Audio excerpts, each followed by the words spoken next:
Accountability. Hello, everybody. It's Tom here. I hope you're well. Now, we've spoken about this subject matter before, but I'm coming at it in a slightly different angle. So, accountability, owning up to mistakes, being reasonable enough to hold your hands up. I'm a great believer in holding your hands up when things go wrong. If you make a mistake, you own it. I've said that before.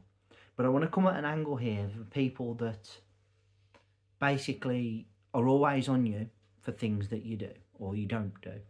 So, in one of my jobs, there's a certain person who's very, very much a stickler for things ever always being bang on, and I agree with that, and I like that absolutely. I think it's really, really good that you've got somebody that's got very strong attention to detail.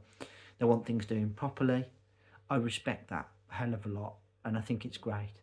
However, remember this: if somebody is constantly picking you up on things, they are constantly giving you uh, sort of nudges about what you do and moaning about what you aren't doing.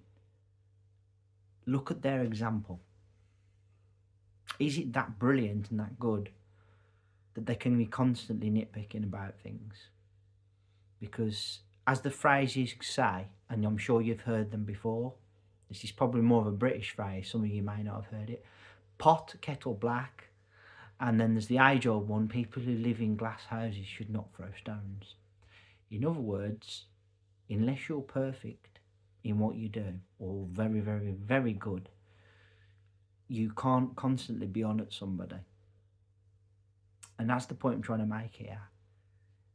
Do you have the accountability of your own actions and self that you can basically be very, very, very about everything that someone else does? Because I'm here to tell you that this colleague of mine isn't 100% perfect in what they do.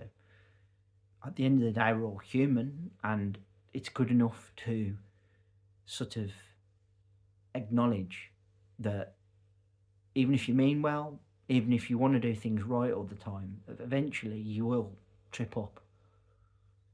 And what I'm getting at is, when you're tripping up, should you be on at somebody always for this, that, and the other?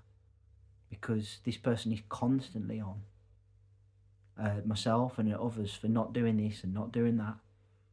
When it comes down to it and that person's not done it, you think to yourself, well, okay, so I can 100% relate to you wanting things done well and properly, but your example is not really inspiring me when you get it wrong yourself.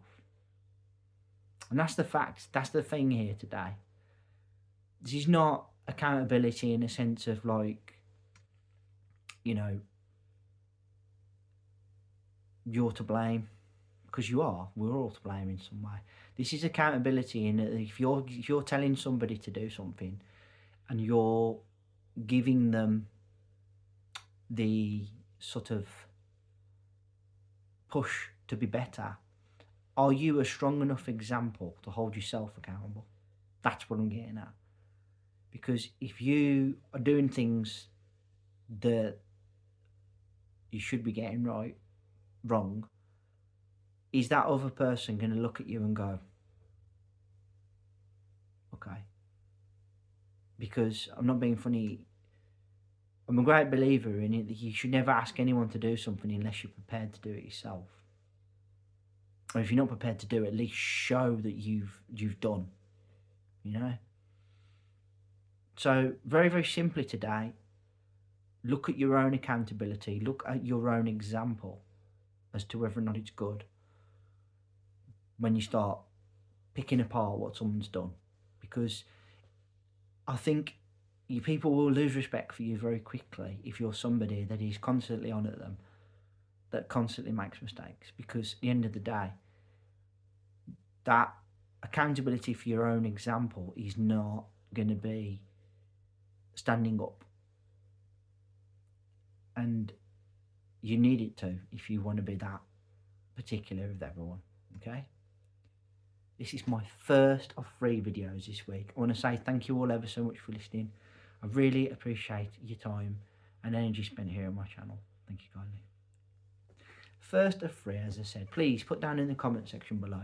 Have you ever sort of noticed that certain people who try and hold you accountable for this, that, and the other don't really have the sort of level of quality in their own work to sort of be that picky, but they'll still do it anyway? You know, none of us are perfect. None of us can go through work or life without making the odd mistake or what have you. But I think you just need to be very careful when you're on at somebody else for not doing something, because if they're looking to you and they're finding a poor example, they're not going to be inspired to be better or to change. That's my take on it anyway. Please, if you would, I really can really be appreciative if you consider hitting that subscribe button down below, and please consider giving me a thumbs up and a like as well. That'd be very much appreciated. We'll be back in a couple of days with another video as always, but until then, please take care of yourselves and bye for now.